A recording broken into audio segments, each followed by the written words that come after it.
You can't just casually drop an Avengers trailer on me like that. Are you insane? Especially on the week of Comic-Con, this caught me completely off guard. I'm probably gonna get fired from work for making this video, but I'm just glad we finally have proof this is a real movie, not something we all just collectively hallucinated. At least now we finally know what to expect from Doomsday after years of wondering how Marvel would make the Doctor Doom pivot work. Even with all my hesitations, I'm happy to admit that this trailer definitely moved me. It is easily the Russo brothers' best looking movie. They really step things up on the cinematography, and I'm only human, alright? You show me a bunch of superheroes interacting with each other, and I'm going to get excited. But overall, I honestly don't know how to feel about Doomsday right now. I really want it to be great. I want it to subvert my expectations. I wanted the first proper trailer to ease my concerns, but it's kind of funny to think that the two biggest selling points of the film are what I'm most worried about. That's enough stalling though as I try and make this impromptu therapy session work. Let's just dive into this trailer because there is so much to talk about. I don't even know how I'm supposed to cover all of this. How about we start with the obvious big reveal in this trailer, the first look everyone has been dying to see of the most important character in Doomsday, the greatest character Marvel has to offer, and a foundational member of Fantastic Four storytelling. I'm of course talking about Herbie. For the first time in this entire promo season thus far, Herbie stuns in Avengers Doomsday, showcasing his new updated design, and my goat has never looked better than this. I'm gonna miss that 60s look with the tape-inspired face. That was iconic to me. I literally bought the $80 popcorn bucket just to have it, but it makes sense for Reed to keep updating him throughout the years as the decades progress, and this is pretty much just comic Herbie come to life. It's as if you shook an issue of the Fantastic Four and he fell straight out of it. I already know they are going to rob my bank account of so much money getting all this Herbie merch again. That is my son right there. Oh yeah, also our first look at Doctor Doom, I guess that's important too. If you don't count like 40 different leaks, that is. Is it bad I was genuinely more excited to see Herbie again than Doctor Doom? That's not even me doing a bit right now. I love Herbie so much, and I have very conflicting thoughts on White Doctor Doom over here. I've never kept it a secret that I don't love Robert Downey Jr. playing Doctor Doom in the MCU. Don't get me wrong, he's going to give a phenomenal performance. That was never in question. He's one of our best working actors today, at the top of his game after Oppenheimer. But here's the thing. He's also a fundamental miscast for reasons outside of acting talent alone. It feels like such a desperate move to bring Downey back at this point in the MCU, but especially as Doctor Doom, it just screams stunt casting to me rather than an inspired choice. Plus, I can't think of a single way they justify him having the same face as Tony that doesn't annoy me. And trust me, that doesn't come from a lack of trying, because I've spent way too many hours thinking of theories to try and make a video about, and none of them are satisfying to me. For someone as vain as Victor Von Doom, it's a weird thing for him to have Tony Stark's face. Then there's the fact that Doctor Doom is the Romani character, and when the MCU has had a history of not casting Romani characters properly in the past, this should have been a moment for them to change that. Even if you could somehow set aside the fact that he's not Romani though, this casting just feels so desperate to me that I can't get past it. It is such an uncharacteristic thing for the MCU to do, to rely on nostalgia this heavily to the point where it might harm their future. If he was just Superior Iron Man, we wouldn't be having this discussion whatsoever, and I would be pumped for this movie as we saw the Avengers take on a multiversal Masters of Evil type situation. But alas, here we are as I have to poop on everyone's party rooting the fun, but I just can't wrap my head around this decision quite yet. I just have to hope that outside of this casting decision, they are still able to give us an accurate Doctor Doom adaptation, but all bets are off on that right now. It's not all doom and gloom though, pun very much so intended, because I will happily compliment the fact that Doctor Doom has never looked better in live action. Which, I mean, admittedly it's a very low bar, but this is a picture-perfect translation of his comic costume to the point where even just seeing this footage right here, it's already probably a more accurate depiction than Doctor Doom being a wealthy businessman or whatever the hell 2015 was doing. So that's something, at least we're not leaving here empty-handed. I love how detailed and medieval this costume feels as they bring in those Latvian runes decorating this armor in a really interesting way. The chainmail, especially on his arms, is such an inspired choice that goes a long way to really make him feel like a warrior, but it's the mask I think they perfected the most. I am so glad they didn't just give him an Iron Man helmet and call it a day. This feels so distinctly Doom to me, from the big gaping eye holes to the rectangular mouth slit. That is perfect. It feels ripped straight out of the comics and almost enhanced as they bring it into live action like this. It would just be a lot cooler if there was almost anyone else behind that mask. I think that narratively, my big disconnect with Doom in this trailer is that after Marvel made such a big pivot away from Kang, introducing Doctor Doom in an event film like this, I wanted more out of him in the trailer. Here, he's just kind of being used for hype moments and aura, and I get that it's a teaser, but that worked with a character like Thanos because we had built him up to this point in movies like Guardians of the Galaxy and even Age of Ultron to a much smaller extent. With Doomsday, this trailer bears the full responsibility of doing a Doom reveal first and foremost. For that reason, this whole trailer was designed around the Doom reveal rather than making him feel like an extended presence in the trailer like he should have. Obviously, I'm being more critical and nitpicky here about a teaser trailer, but when I'm already in this position when they have to win me over, that's how you're supposed to do it. You only get one chance to make a first impression with your Doctor Doom. Use that to win over the naysayers and save the hype moments and aura for later down the line. I was hoping to see a peek into his motivations or his characterization here, and we just didn't get that. Maybe if we got more of that, I'd be able to be a little less negative because I'd have more to focus on than just the fact that Robert Downey Jr. is here. Yeah, it's a very cool moment to see Doctor Doom stop Stormbreaker with just 2 fingers. But also, I don't know if that feels very distinctly Doctor Doom to me. He is extremely powerful in the comics, but he also gets his butt kicked all of the time, so this version just seems a little too powerful to me, as if the hype moments and aura were the priority here rather than establishing the pitiful characterization of someone like Victor Von Doom. What has always made Doctor Doom so interesting to me is that he's a guy who could have the powers of a god if he wanted to, but he gets in his own head with his jealousy and vendettas that he never allows himself to truly thrive. Having it so he wins and effectively becomes God Emperor Doom in his first appearance just doesn't hit the same because you don't have the years of defeat that comes before that. Also, you'd think Thor would have learned to go for the head by now, right? What are you doing, man? Lock in. This is why you're getting blocked with 2 fingers. That being said, one of the things I do really like about this trailer is the massive improvement with Thor across the board. Say what you will about Joe Russo, and trust me, there is a lot to say, but the Russo brothers understand how to use Thor better than pretty much anyone else in the MCU, so I am very happy to see him under their direction again. That short teaser earlier on in the year, paired with everything we see in this trailer, was a massive aura gain for him again. It feels like Thor is finally back after whatever happened in Love and Thunder. That was a mess, right? Look how they massacred my boy. If there's anything they should have kept from Love and Thunder, though, it was that fur coat costume he got for, what, like 3 minutes? That is the best Thor has ever looked, and I really wish they brought it into Doomsday, but I do like his costume here, as it basically feels like an upgraded version of his Infinity War suit with the gold accents. You know what, I do miss the long hair though. It feels like the entire reason they cut it again was to tell the audience, hey guys, it's the Thor you liked this time, I promise he's back, rather than an in-universe reason when Thor canonically hated having short hair. Still, I will take short hair Thor with proper characterization any day over what we had in the past. And this is exactly what his character needed right now, as they embrace that more serious tone with him again, as he's speaking like Thor should, and not just a quip machine. There is a part of me that's a little concerned he's gonna get the Hulk treatment in this movie of being used just to make the villain look stronger, but I hope that the Russo brothers have learned from that at this point and let Thor be more of a character rather than a plot device like Hulk was. Oh, poor Hulk. At least we've got Brand New Day to look forward to. It's also just really funny that Thor is giving this life-threatening speech about the danger they're going to, talking about Doctor Doom like he's Satan's greatest soldier, worse than King Von, talking about how they need a miracle, only for some regular guy to walk in and save the day. Listen, I'm very glad that Steve isn't wearing his Captain America costume. It is great that they're making it very clear he's not going to be Cap again and that role belongs to Sam Wilson as it should, but you couldn't have given him anything else? Like this old concept art maybe? The Steve Rogers I know and love, the one I built this shrine to, would not wear this all-black fit. My man dressed like a dork in blue flannels and brown jackets. He dressed like a substitute teacher. The all-black look just doesn't fit his color scheme. Still, I'd much rather have Marvel heavily compensate for Steve being here by putting him in this bum-ass outfit than put him in a Captain America costume. I completely get the intention behind it. He just looks so out of place with the rest of this lineup.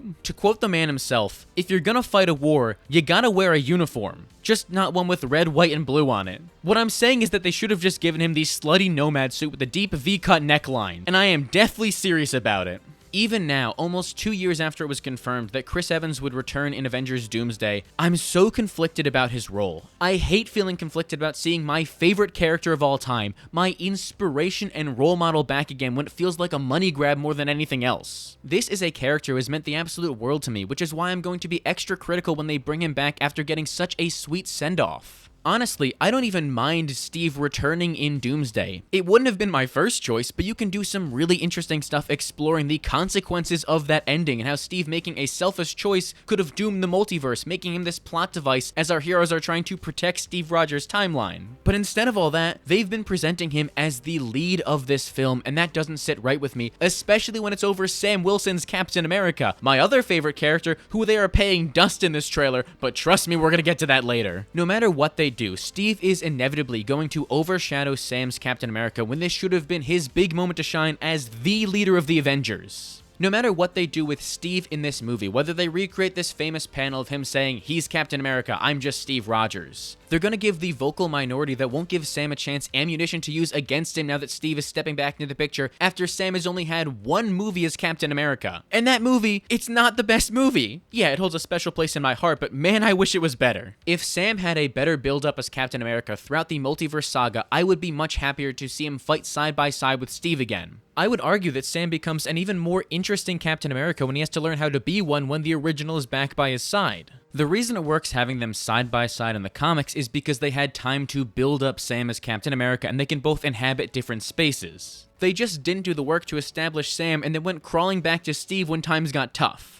When it comes to Steve being in this movie, I need to see more of his arc and purpose in the film because I'm curious on how they're going to bring him back in a way that adds to his story, because let's think about this for a second. We know how Steve Rogers' story ends in Endgame. Unless they decide that the Steve in this movie is a variant who never goes on to become Old Man Rogers, they can't make any big changes without altering that decision, so there's very little wiggle room to work with here. I don't see the point in bringing Steve back if it's not going to add on to his legacy and tell an impactful story that only Steve Rogers could. Chris Evans has said in the past that he's extremely precious about Steve and would only come back for the right reasons, so this better be it. As much as I really wish they weren't here, my biggest hope for Doomsday is that it uses Evans and RDJ to hook in casual audiences with nostalgia and then win them over with all the cool characters they've introduced and promoted since Endgame, like Sam Wilson's Captain America. The Russos describe Doomsday as a new beginning, so I hope that means they're here to prop up everybody else. It's just a really tricky line to not overshadow the new generation that I really hope they can walk. Basically, if Steve has a second more screen time than Sam Wilson, I'm gonna set myself on fire. Listen, if Steve is gonna be here, can we at least get an interaction between him and Namor in Doomsday? Please, just jingle those keys in front of me, guys, and I might be able to tolerate it. I need Steve to have crossed paths with Namor during World War II so bad, even if they fought, because let's be honest, this version of Namor would never side with an American. The invaders-loving part of my brain just needs to know they interacted. Also, while we're on the topic of Steve, we get one shot of Loki in this trailer, and it looks like he's at Steve's house here, right? It's hard to tell, but the color grading and set design really matches up with what we've seen in Endgame and the Doomsday teaser, so I bet that theory about Loki relocating Steve to the Fantastic Four's Earth to prevent an incursion is accurate. I don't know how much I would love that idea because I really liked how the Fantastic Four were the only heroes on their Earth, but it makes sense considering that Thor and Steve reunite on their ship and the Fantastic Four coming to the 616 in the Thunderbolts post-credit scene. Without Loki, I don't know how Steve is going to get into this film anyway, so it's the only thing I can think of that would actually make sense. Also, with how little Loki we get in this trailer, I'm starting to get Infinity War flashbacks here, guys. Please, my biggest ask is that you don't kill Loki again. I was promised the sun shining on him and Thor again. I need this to become a reality. It would feel so derivative of what we got before, especially after Loki just had the best arc of this saga in Season 2, accepting the burden of glorious purpose. Killing him off again just to prop up another villain would have me leaving that theater in handcuffs. Okay, I'm starting to get a little too angry here. What's next on the topic list? Oh, it's the Sam Wilson Captain America section. Okay. Let's see if I can stay calm here. First off, let's just hear it for Captain America to start. It's only been a year and a half since Brave New Worlds, but God, you don't understand how much I've missed seeing my GOAT. With how much they've been excluding him from Doomsday's marketing, it has felt like a lifetime since then. He is such a sight for sore eyes. Even if I really do wish he was in that beautiful white suit in this movie, but I guess we're not allowed to have nice things. Maybe I'd be able to forgive that if we had more than 5 shots of Captain America in an Avengers trailer. I know I'm biased, but is that not crazy to anybody else? Captain America didn't even get a single line of dialogue in this trailer. Come on, guys, what are we doing here? Give me more than just breadcrumbs. Structurally, I understand why Thor's the one doing it because he's the only one who had that encounter with Dr. Doom, but Sam not getting the big speech uniting the two Avengers in this trailer is a big missed opportunity in my opinion when that's his whole thing. I am praying that's just a trailer editing trick here and we do get to see Sam give a big speech in this movie because I need them to actually treat him like the leader of the Avengers, otherwise I'm going to storm Marvel Studios. Still, you better believe I'm gonna make the most of those 5 frames because they gave me more than enough to go crazy over. Like the fact that Captain America and Ghost are sharing a frame in this one shot here, which is what made me the most excited about this movie, genuinely. You don't understand how long I've been waiting to see this. The exact moment they confirmed that Ghost was an Avenger, this became an inevitability, and just seeing them share the frame put the biggest smile on my face and convinced me that my ticket money wasn't being misplaced here. I know I'm definitely the only Captain America and Ghost superfan out there, but this shot meant something to to me, man. Please give them an interaction in the film. We know Ghost is a Captain America truther in Thunderbolts when she calls out Walker, so please let me see them bond. I am dying for this. If they become friends, I'm giving this movie 5 stars. And also, quick sidebar, but that same shot also confirms we're going to be getting a reunion between Ant-Man and Ghost, something I am really looking forward to in this film. The last time Ant-Man saw Ghost, he was going to get her quantum healing particles, and then the blip happened. Now, all of a sudden, she's been thrust into the public eye as an Avenger. Scott is going to be so proud of her. It's going to be the most heartwarming thing ever. And while we're talking about Ant-Man interactions, they better let Joaquin meet him like he wanted to in Brave New World. God, that is the stuff I'm looking forward to most in this movie. All of these characters playing in the sandbox together again after the MCU has been more disconnected than ever lately. And the final thing about this meetup I'm excited for is the fact that the Sam and Bucky divorce era is finally over. Even if they look like they can't stand being in the same room with each other, but that's fine, okay? They're gonna work it out. I'm sure they're gonna come to the reasonable understanding that Sam Wilson is right and he should be the rightful leader of a non-government backed Avengers. If you can't tell, Sam and Bucky are by far my favorite duo in the MCU, so just seeing them together again made me feel something. It's why I'm really looking forward to that new Avengers versus Avengers mini Civil War they're having as they debate who should be the proper Avengers. I really love that Marvel is turning the fact that we haven't had an Avengers roster into a story in-universe as these two teams vie for control. It feels different enough to Civil War that it's not derivative, and you can do something really interesting as they actually do resolve things in time, and that is what helps them win this fight. All of that stuff is unequivocally great and something I wish we got more of in this trailer, honestly. It's why shots like this are so cool to me as we see the leader of the Fantastic Four, Avengers, and New Avengers all together. That is so cool. I am a little nervous though about the fact that Reed has to hold Sam back. Mr. Fantastic having to use his powers to hold Sam, the most empathetic man alive, back is insane. What did they do to him? And before you all start doom posting about Bucky's death, pun also intended, I need you to shut your goddamn mouths, okay? He's not dying in this movie. Don't speak it into existence. I can at least prove it doesn't happen in this scene because they're here at the X Mansion while Bucky is in Wakanda with everybody else. Also, this does confirm they edited those people out of the previous Doomsday teaser with the Fantastic Four, so called that one. So what the hell is happening that Mr. Fantastic has to restrain Captain America, especially as the Avengers are fighting the X-Men? I don't want them to mischaracterize Sam as somebody who throws hands first, asks questions later, so hopefully it's just him trying to be the empathetic voice of reason and Mr. Fantastic is stopping him from crossing Mystique or something like that to protect him. Also, on the topic of Reed Richards and the Fantastic Four, it puts the biggest smile on my face seeing them again. My family is finally back with their mandatory toy-selling jackets. And Thor, he's there too.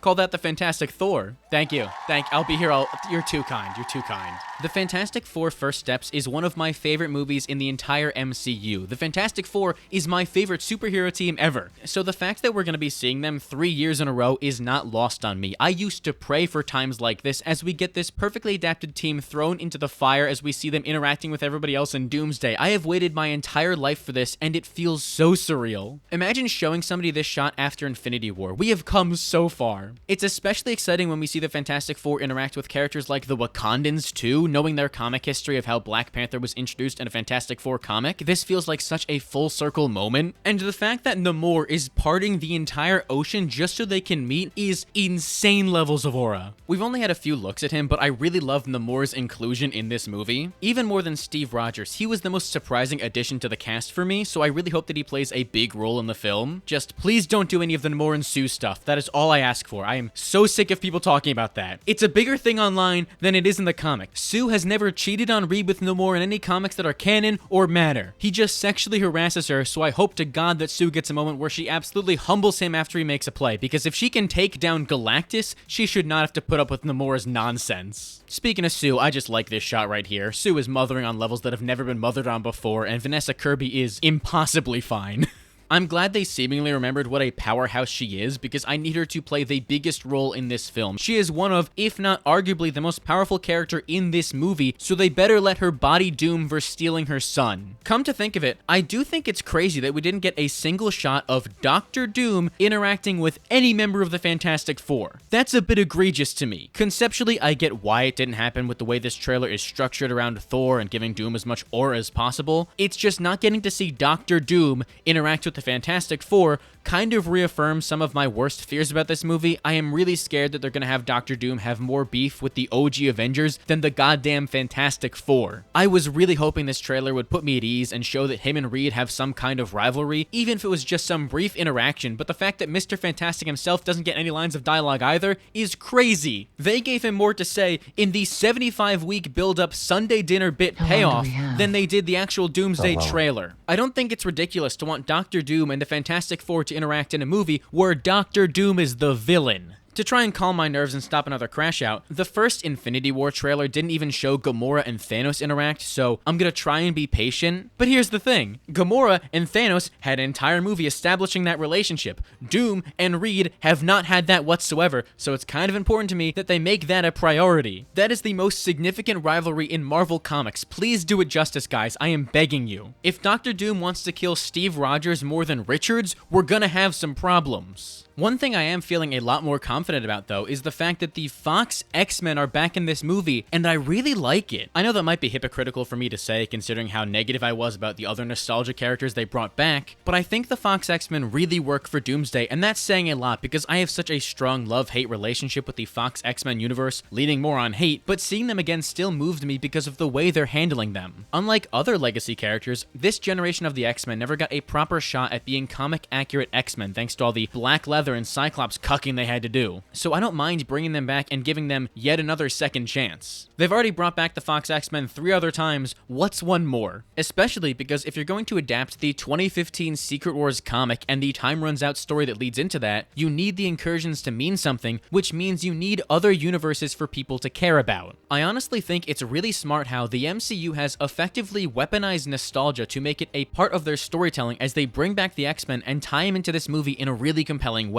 It seems to me that with the state of the X-Men and this cursed roster they have, they probably knew about the incursions before the Avengers and the Fantastic Four and have already had to kill other worlds to stay alive, showing their hesitation to let the past die so that the future can survive. My big theory right now is that the Fox X-Men are here as a meta-commentary on the genre and nostalgia as a whole. If Doomsday is able to tell this story about the Fox X-Men becoming so focused on self-preservation that they become unrecognizable to their former selves, showing the danger of nostalgia and not letting go as they become past their prime, it would be really rewarding as the Fox X-Men basically come back to make this big sacrifice to ensure that the future happens and that the MCU can get their own X-Men. If Doomsday is really going to be about a new beginning for the MCU, then this is the best way to do it, as they use the Fox X-Men one last time to bolster their future and ensure that this is the last time we're ever going to get a story like that. I can really see that working, and this kind of Avengers versus X-Men multiversal conflict genuinely gets me excited for the film. It's the exact kind of nostalgia I can get behind because obviously we know they're there to sell tickets, but they can tie them into the movie in a really powerful thematic way. And regardless of all that, just seeing the Avengers fight the X-Men is going to be insane. Look at this, we're getting Shang-Chi versus Gambit. You know how cool it is that I can say that sentence? We're gonna see Shang-Chi versus Channing Tatum's Gambit? If you told that to someone when Channing Tatum was originally cast as Gambit, what feels like 50 years ago, they would have a stroke on the spot and probably ask you who Shang-Chi is. But now this is a reality, and I am so glad it is because God have I missed seeing Shang-Chi and those beautiful rings so much. After how long they've made us wait to see Shang-Chi again, canceling the Kang Dynasty, which he was set to have a big role in, he better play an important role in Doomsday. I don't want him to be a background character. Also, I really hope they can match the high bar Destin Daniel Cretton set with Shang-Chi's action. This fight scene looks promising, but he better be moving like this if I'm gonna be satisfied. And the fact that we're also getting Mystique versus Yelena is crazy to me. That's the exact kind of nostalgic playing with action figure fight scenes I can get behind as they make it work and enhance the story of the MCU. Even if Mystique's hair does look kinda chopped here, but at least she can turn into Florence Pugh because Yelena's face card is insane here. This is the best anyone has ever looked. Oh god, sorry, I got distracted staring at her beauty for a second. That is just ridiculous. Hey, at least Cyclops looks great, finally wearing that blue and yellow spandex after all these years. The Fox movies can kick rocks! This is the most vindicating thing in the world as they're finally going to do Cyclops justice as the leader of the X-Men, a professional aura farmer, and most undeniably him. As for his costume itself, I'm honestly glad they didn't give him a fully comic-accurate Cyclops suit. Save that for when the MCU introduces their own version of Cyclops. I think it is much more interesting for them to just update the Fox design philosophy as they bring back that black leather with the big X on the chest, only they make it blue now and give him the yellow straps to make him feel like Cyclops. As cool as it would be to see him in that comic-accurate outfit, the Fox version of Cyclops would unfortunately never wear that. This feels like a much more natural progression of that universe. In the same vein that Charles and Eric finally burying the hatchet is, as we see them closer than ever together. Maybe a little too close, honestly. I know what you are. You know what, Doomsday is worth it just for making Cherrick real, honestly. Look at these two old grandpas happy together. That is such a sweet and tender moment, and I cannot wait to see how they ruin it by killing off Professor X again, because it's a rite of passage at this point. You know, maybe that's why Magneto destroys New Jersey. Honestly, I couldn't even blame him. Okay, deep breath out. I think that's everything in the Doomsday trailer, at least everything they've shown us. Hopefully with San Diego Comic-Con this weekend, we get more Doomsday news. I doubt they're gonna release new Doomsday footage. It's probably just gonna be exclusive, so everybody have their phones out in that room, but I would love if we got some new project announcements like Midnight Suns with Moon Knight, Blade, and Ghost Rider, maybe some X-Men casting announcements, but when it comes to Doomsday, I would just love if they confirm some other cast members like Brie Larson, Teyana Paris, Iman Vellani. Please, can we just get the Marvels in this film? It feels insane to go forward with the Avengers versus the X-Men without including them when they started this whole thing, but I digress. Here's the bad news though, because after spending the last hour talking through this Doomsday trailer, I don't think I'm any less conflicted on it. For everything I love to see in this movie that feels really inspired, you've got a returning character whose inclusion feels like pandering to an audience that doesn't care about these movies anymore. It is so strange how everything we learned about this movie gets me both more excited and more concerned. I've never seen a film that makes me want to have such a nuanced discussion about it for better and for worse. I was really hoping that this trailer would ease my concerns, and in some aspects it definitely did, but overall, it just kind of reaffirms what I thought about Doomsday and I wanted more out of it. Maybe it's just because of all the insane leaks this movie has had, but the trailer felt a little too familiar to me. It didn't try to subvert expectations or give us anything we weren't expecting. It perfectly met them for me. I guess that's my fault for being chronically online, but why wait 3 months to release a trailer that we already heard about? I don't know, man. I don't think I'm going to be able to form a concrete thought about this movie until I'm walking out of the theater on December 17th. But hey, that just means they're in this underdog position as the MCU has to combat expectations and prove that they still got it, which is historically when the MCU has thrived, as their back is against the wall, putting everything into one film, hoping that it succeeds. It's honestly poetic that the future of the MCU once again revolves around a Robert Downey Jr. casting choice. Let's just hope that it's somehow as successful as that first one was, even if I do have many doubts. That being said, if they do put Kate Bishop in this movie, I'm gonna fold like an omelet so fast and take back every disparaging thing I said about this movie. We know Cassie Lang is here with her new beautiful blonde comic-accurate hair, so that means Kate Bishop can't be too far off. The last time we saw Kate Bishop, Ms. Marvel was inquiring about Ant-Man's daughter with her. You know what to do, Marvel. Put Kate Bishop in this movie, and I guarantee it's gonna break box office records. So help me God, I swear on my life, if that happens, I will shield this movie harder than ever and hand-deliver a letter of apology to just Anthony Russo about every single thing I said. Just please give me more Kate Bishop, and then let her interact with Captain America. I will single-handedly push this movie to $1 billion at the box office if you do that. But that's enough of me rambling. What do you think about the Avengers Doomsday trailer? I would love to hear what everyone has to say and continue the conversation down below. And while you're at it, make sure to give this video a like and subscribe so you don't miss the next one. If you don't do it, I'm gonna scar your face in the most hideous possible way, to the point where you need a metal mask to hide your identity. You're that ugly. And that feels like a lot of work, doesn't it? So just subscribe to avoid all that.